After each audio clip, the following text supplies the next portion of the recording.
Hello everyone, today we are going to learn basic Ibis Spine X tutorial how to select opacity. So for example, I will create object in here. You can change into black color and I will use brush tools. Increase the size for brush and I will create in here.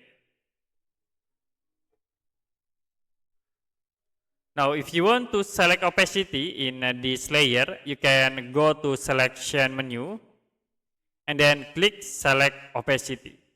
So it will be automatically select the opacity outside from this object.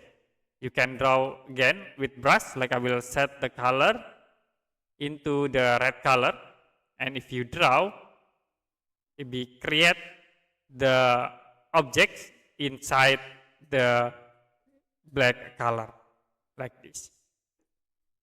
To remove this selection, you can go back into the selection menu and then you can choose remove selection area.